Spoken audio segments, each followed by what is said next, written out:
انہی راکٹ کا جو ہے وہ سامنا کرنا پڑا. یہ سلسلہ چل رہا ہے. یہاں سے امریکہ جو ہے وہ شام میں کارروائیاں کرتا ہے حزب اللہ کے خلاف اور ایرانی ملیشیا کے خلاف, اور وہاں سے کاؤنٹر میں ایران بھی کر رہا ہے اپنے ان ملیشیاز کے تھرو, ان کے تھرو پراکسیز وار کا سلسلہ کر رہا ہے. آن فرنٹ آ کر وہ یہ چیز نہیں کر رہا, لیکن اس کا سلسلہ بھی آن گوئنگ چل رہا ہے. تو یہ اس وقت ایک انتہائی کشیدہ صورتحال ہے, کیونکہ اس صورتحال نے جو ہے وہ اس وقت ایران کے خلاف کر دیا ہے اسرائیل کو بھی, امریکہ کو بھی. اور امریکہ اور اسرائیل دونوں ہی جو ہیں وہ اپنی کارروائیاں تیز کرنے جا رہے ہیں. اسرائیل نے باقاعدہ اپنی جو ہے وہ پلان وہ شیئر کر دیا ہے فاکس نیوز کے ساتھ ان کے دفاعی وزیر نے, کہ ہم جو ہے وہ جنگ کی ہم لڑنے کے لیے پوری طریقے سے تیار ہیں اور ہماری پوری تیاری ہے. اور ساتھ میں انہوں نے یہ بھی کہہ دیا کہ اگر دنیا ایران کو نہیں روک سکتی تو ہم اپنے لیے, اپنی حفاظت کے لیے خود ایران کو روکنے جا رہے ہیں. ہم اس کی نیوکلیر سائٹس کو تباہ کر دیں گے, ہم حزب اللہ کے خلاف لڑنے کے لیے جا رہے ہیں. یہ انڈیا انہوں نے صاف صاف دے دیا ہے اور دے دیا ہے. اب بات ہے امریکہ کی.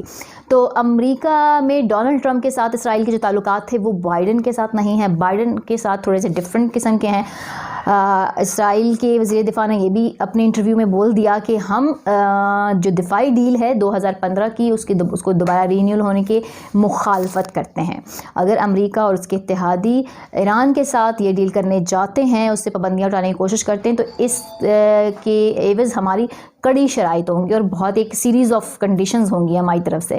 پہلے تو وہ اس ڈیل کی مخالفت کرتے ہیں, اگر ڈیل پھر بھی وہ امریکہ اور اس کے اتحادی کرتے ہیں ایران پر سے پابندیاں اٹھانے کی, تو پھر وہ کہہ رہے ہیں کہ ہماری ایک بڑی کڑی شرائط ہوں گی. یعنی اس وقت اسرائیل نے بالکل الگ ایک موقف اپنا لیا ہے کہ وہ دنیا پہ ریلائی نہیں کرے گا ایران سے جنگ کرنے کے لیے. وہ کہہ رہا ہے کہ میں اکیلا ہی ایران کو سنبھال لوں گا, ایران کے ساتھ لڑوں گا اور اپنی دفاع کروں گا.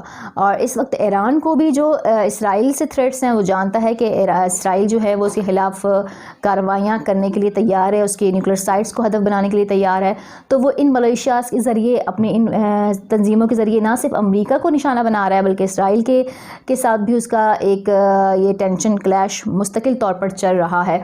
امریکہ اب سوال یہ اٹھتا ہے یہاں پہ کہ امریکہ اس ساری سچویشن میں کیا حکمت عملی اپنائے گا, کیا وہ یہ ڈیل کرے گا یا پھر یہ ڈیل نہیں ہو پائے گی. اس ڈیل کے ہونے میں بہت زیادہ مشکلات ہیں اور اس وقت ترکی اور رشیا کو یہ ڈیل بڑی ایک اپرچونٹی نظر آ رہی ہے, کیونکہ جو نیا بلاک بن رہا ہے رشیا, چائنا اور اس میں ایران بھی شامل ہے, اس کے لیے اگر امریکہ یہ سینکشنز اس پر سے ہٹا دیتا ہے, ڈیل ہو جاتی ہے, تو رشیا کے لیے اور چین کے لیے ایران کے ساتھ اتحاد بہت آسان ہو جائے گا. تو یہ ڈیل رشیا اور چین کے حق میں جاتی ہے, وہ اس کو ایک ونڈو آف اپرچونٹی کے طور پہ دیکھ رہے ہیں اور اس کے لیے وہ ورک آؤٹ بھی کر رہے ہیں انٹرنیشنل لیول پر کہ یہ جلد از جلد ایران کے اوپر سے پابندیاں ہٹا لی جائیں تاکہ وہ ایران اپنا تیل جو ہے وہ ایکسپورٹ کر سکے, بیچ سکے عالمی منڈی میں. اس کے علاوہ اس کی چارباغ جو بندرگاہ ہے وہ بہت بڑی اٹریکشن ہے چین کے لیے, اس کی تجارتی سرگرمیوں کے لیے وہ اوپن ہو سکے. تو رشیا, چین اور جو ایران کا نیا بلاک بننے جا رہا ہے اس میں ترکی بھی شامل ہے, وہ اس حوالے سے مضبوط ہو جائے گا اگر ایران کے اوپر سے یہ پابندیاں ہٹ جاتی ہیں. لیکن اسرائیل کو یہ منظور نہیں ہے کیونکہ اسرائیل اس سے کمزور ہوگا اور اسرائیل یہ چاہتا بھی نہیں ہے, اس لیے وہ امریکہ کو بھی دھمکا رہا ہے کہ اس ڈیل پہ مت جایا جائے اور اگر جاتے ہو تو پھر ہماری تحفظات کو دور کرو. اور امریکہ کے لیے, خود کے لیے بھی اس وقت یہ ڈیسائیڈ کرنا سب سے مشکل سچویشن اس وقت امریکہ کے لیے کہ وہ کیا کرے.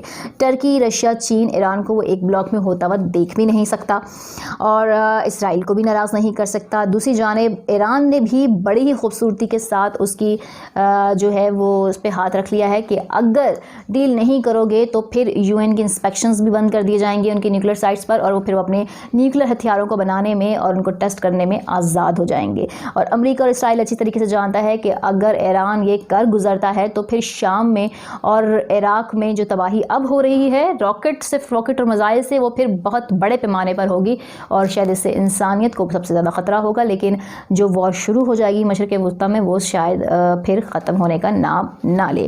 تو یہ کچھ لیٹسٹ کنڈیشن تھی مشرق وسطیٰ کی جو میں نے آپ سے شیئر کی. میری ویڈیو پر اپنی آراء کا اظہار ضرور کیجیے گا. اپنا بہت خیال رکھیے گا. پاکستان زندہ باد.